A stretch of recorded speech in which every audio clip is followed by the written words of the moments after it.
Good morning, afternoon, or evening. Your video is about to start. I wanted to remind you of our newer Wednesday, 1 p.m. live stream Q&A on all things Social Security. Visitors are welcome to post a question in the chat, and I'll do my best to answer it. It's on a first come, first served basis, so please get there on time. Otherwise, if you care to be a member and get some different kinds of perks, feel free to click the join button below or just click it to learn about them. Anyway, I hope to see you Wednesday. If not, enjoy the video. Bye now. So, a question from Ronnie. Thank you, Ronnie. It's a good question. He wants to know, or she, sorry, if one has used up their trial work period, and as most of you know, the trial work period months, of which there are 9, and we have videos on that, have a limit of earnings that is significantly less than SGA. So if you go over trial work period, you can blow through SGA, it doesn't matter. It's always going to be trial work period because it's over trial work period amount. That's whether it's slightly over or if it's also over SGA or if it's $50,000 a month. It's using up one of your 9 months of your trial work period. His question is, well, once my trial work period is over, if it's now over, am I okay as long as I don't go over SGA?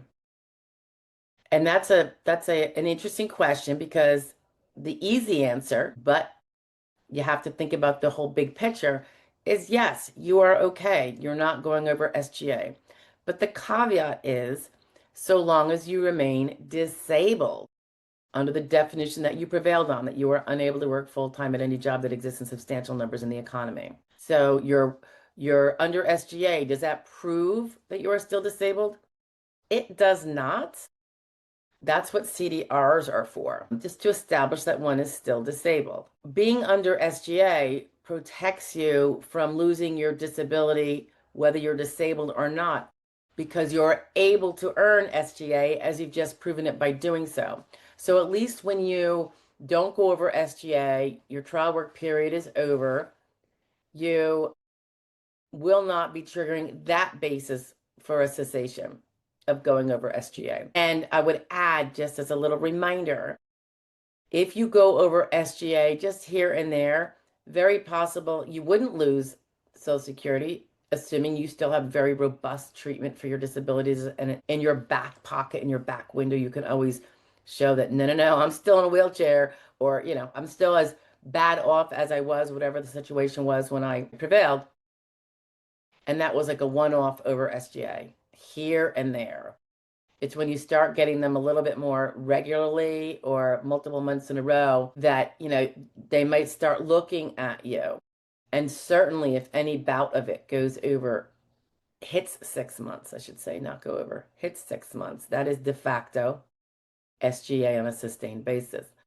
Now, there are other things you can look at if that happens to you, including IRWs, and, well, if you're self-employed, there's always those expensive. But let's just assume not. The warning is if you go over SGA sporadically after your trial work period is over, when you do it is super important. There's going to be repercussions either way. Those first 3 years is your extended period of eligibility, and if you go over SGA, you owe that month back, unless you can prove you had one of those deductions available to you, IRWs, or self-employment expenses. So you're going to have an overpayment of any month they gave you, unless they knew to withhold it from you because you said, I'm going to be working SGA that month. And if you do that after your precise 3-year extended period of eligibility is over, that triggers complete cessation of your benefits. You don't have to have multiple months in a row, nothing of that sort. You get ceased. And at that point is when you'd have to reapply or seek an expedited reinstatement, which ain't so expedited. So you got to be careful of what, where are you at? Am I in my extended period of eligibility now that I'm done with my trial work period? Or did I blow through that and it's been 3 years and 2 months, and any SGA is going to put you out? But either way, SGA is only one way to prove you're not eligible for disability benefits any longer. The other one is whether or not you're still disabled. So you always have to stay on top of your follow-ups with your doctors. Even if your treatment isn't going to be as robust as it was when you were fighting for your case, you still need to have a semblance of some evidence there so that when they take a look at you, which they will do on a diaried CDR. They will also do it for a variety of reasons, but oftentimes it will be if you weren't working and then you started working.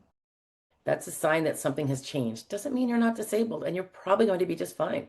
But you want to have all your ammunition and your evidence, the evidence that shows the realities of your situation. You want them in your back pocket there for when that happens.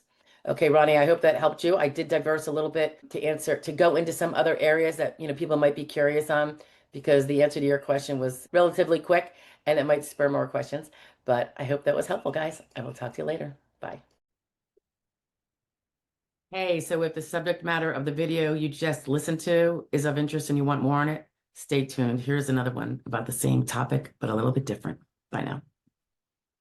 So what is the protections afforded by the trial work period? They're pretty big. It's intended to allow you to test yourself to see if you can go back to work gainfully, full-time, or at least substantially. Okay, so it means you can go back to work, and it's that whole, and I'm not going to explain it here, that 9 months within a 5-year scrolling window where you can earn as much as you can try to earn each month. And as long as it goes over the trial work period amount, it counts the trial work period month. So how does it protect you?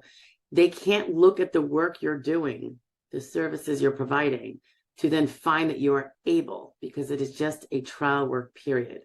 Okay, so they can't, when outside of the trial work period, they can look at the kind of work you're doing. If you're working part-time under SGA, and they can use that to figure out that you are improved. You can go back, you're not as disabled as you were. They might do a CDR, but during the trial work period, they can't use your working activity against you. They can do it at other times. So what does that mean, though? That doesn't mean you can't be found not disabled during your trial work period.